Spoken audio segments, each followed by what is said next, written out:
17.5 Planning the family. It is the right of both the parents to decide when and how many children they want to have. अब देखिए, जो माता पिता होते हैं ये इनका अधिकार होता है कि वह यह निर्णय ले सकें कि उन्हें कब और कितने बच्चे चाहिए. Married couples can talk to elders, friends, or counselors about the pros and cons of having a small family and methods to control birth. अब देखिए, जो शादीशुदा कपल है वो बड़ों से बात कर सकते हैं, अपने दोस्तों से बात कर सकते हैं, काउंसलर से बात कर सकते हैं और ये जान सकते हैं कि जो छोटा परिवार होता है उसके क्या क्या फ़ायदे हैं, क्या क्या नुकसान हैं और किस तरह से जो बर्थ कंट्रोल है वो किया जा सकता है. However, it is their final decision to decide when to start their family and how many children to have. हालांकि ये उनका जो माता पिता है उनका ही अंतिम निर्णय होना चाहिए कि वो कब अपना परिवार आरंभ करना चाहते हैं और कितने बच्चा करना चाहते हैं. Family planning is often written about in magazines and newspapers and seen in documentaries and advertised on radio, television and cinema halls.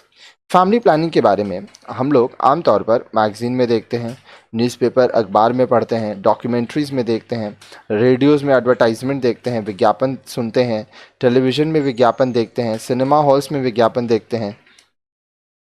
Have you ever wondered what family planning is and why planning the family is so important? क्या आपने कभी ये सोचा है कि family planning क्या होता है और क्यों फैमिली प्लानिंग करने की ज़रूरत होती है? Planning your family means that the parents can decide when to start their family, that is, have their first baby. अब देखिए, जब आप फैमिली प्लानिंग कर रहे हैं तो इसका मतलब क्या हुआ, जो माता पिता हैं वो ये निर्णय लेंगे कि कब वो अपना परिवार आरंभ करेंगे और कब उनका पहला बच्चा होगा. It also means that there should be an adequate age gap between two children in a family. अब देखिए, इसका मतलब ये भी हुआ कि अगर आप चाहते हैं कि दो बच्चे हों या दो से ज़्यादा बच्चे हों तो उनके बीच में कितना गैप होना चाहिए. ऐसा नहीं कि इस साल कोई बच्चा हुआ फिर अगले साल आप दूसरा बच्चा कर लो, ठीक है, कम से कम 3 साल का गैप तो आपको रखना ही चाहिए. It is very important to plan a family so that both mother and children stay healthy and raising children is a stress-free process for the parents. ये बहुत ज़रूरी है कि हम लोग प्लान करके फैमिली बनाएं ताकि जो माँ है, जो बच्चा होने वाला है वो दोनों ही स्वस्थ रह सकें और बच्चा जब वो बड़ा कर रहे हैं तो वो स्ट्रेस फ्री प्रोसेस हो दोनों ही, माता पिता दोनों के लिए. आगे देखिए. You may have seen some families who have a large number of children born one after the other, as against their others who have only 1 or 2 children. आप ऐसे कुछ परिवारों को देखे होंगे जहाँ पे बहुत सारे बच्चे होते हैं, एक के बाद एक बच्चा पैदा होते ही जाता है, ठीक है. और कुछ परिवार ऐसे होते हैं जहाँ 1 या 2 बच्चे होते हैं. Do you see any difference between two families? क्या ये जो दोनों परिवार हैं, एक जिसमें बहुत सारे बच्चे हैं और एक जिसमें 1 या 2 बच्चे हैं, इनके बीच आप कोई अंतर देख पाते हैं? With so many pregnancies the mother's health is affected. जब महिला बहुत बार प्रेग्नेंट होती है तो उसके स्वास्थ्य पर असर पड़ता है. With the birth of a second child immediately after the first child, she is unable to give proper attention and care to the older one. अब जैसे ही बच्चा एक पैदा हुआ उसके बाद तुरंत अगर दूसरा बच्चा वो कंसीव कर लेती है, फिर से प्रेग्नेंट हो जाती है या जल्द से जल्द बच्चा जन्म दे देती है, तो वो जो बड़ा बच्चा है, जो पहले बच्चा पैदा हुआ है, उस पर ध्यान नहीं रख पाती है, उसका ख्याल नहीं रख पाती है. She becomes irritable and scolds and beats her children often.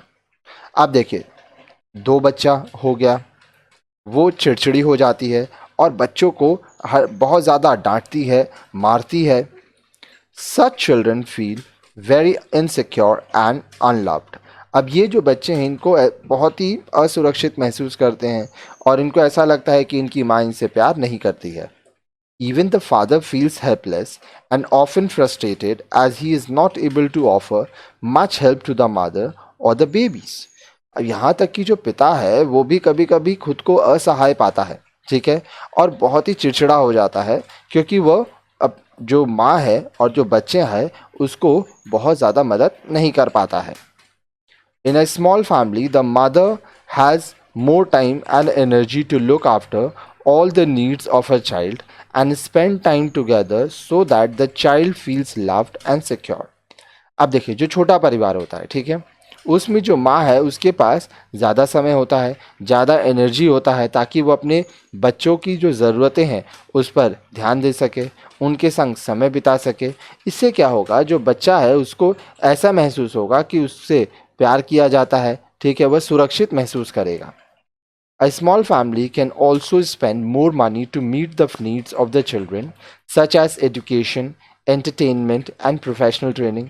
अब जहाँ परिवार छोटा है, बच्चे कम हैं, वहाँ पे जो पैसा है वो बच्चे की ज़रूरतों को पूरा करने में ज़्यादा दे पाएंगे, उसके पढ़ाई में, उसके मनोरंजन में, उसको जो भी अब पेशेगत आपको कोई भी प्रोफेशनल अगर ट्रेनिंग देना है.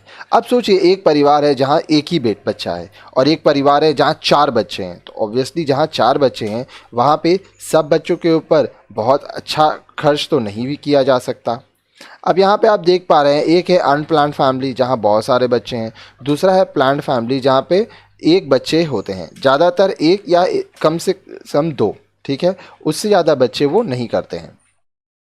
As discussed earlier, the birth of a baby is usually welcomed. However, there may be cases where an unplanned pregnancy occurs. जैसा कि हम लोग आपको आगे भी बता चुके हैं कि जब भी घर में जो बच्चा पैदा होता है उसका स्वागत किया जाता है, लेकिन ऐसे भी बहुत सारे वाक़या देखे गए हैं जहाँ पे अनप्लान्ड प्रेगनेंसी हो गया, ठीक है, मतलब प्लान नहीं किए थे लेकिन सेक्स के दौरान जो महिला है वो प्रेग्नेंट हो गई. This may be due to carelessness on the part of the couple or due to sexual experimentation by adolescent under peer pressure or sexual molestation.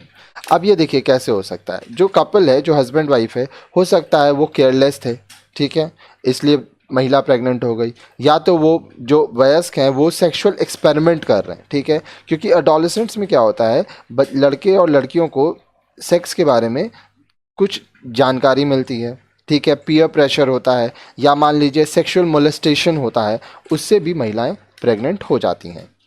In such cases, only the woman has the right to decide whether she wants to continue with her pregnancy and give birth.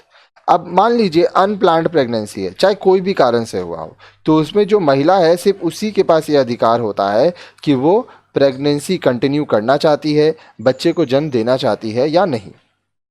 She will need all the support of her family to decide whether to abort the baby or give birth to it, keeping in view her circumstances and the social environment around her. अब देखिए उस समय जो महिला है उसको पूरी तरह से सपोर्ट मिलेगा अपने परिवार से या निर्णय लेने में कि क्या वो बच्चे को पैदा करेगी या उसको गिरा देगी, अबॉर्ट कर देगी, ठीक है. उसको ये चीज़ का भी ध्यान रखना होगा कि उसकी स्थिति कैसी है, साथ साथ उसका जो सामाजिक वातावरण है वो कैसा है. In all such cases, the women should take the initiative to consult a medical doctor and counselor. अब इन सभी परिस्थितियों में जो महिला है उसको एक डॉक्टर से बात करना चाहिए या एक काउंसलर से बात करना चाहिए. अब नेक्स्ट वीडियो में आप पढ़ेंगे इन टेक्स्ट क्वेश्चन 17.5.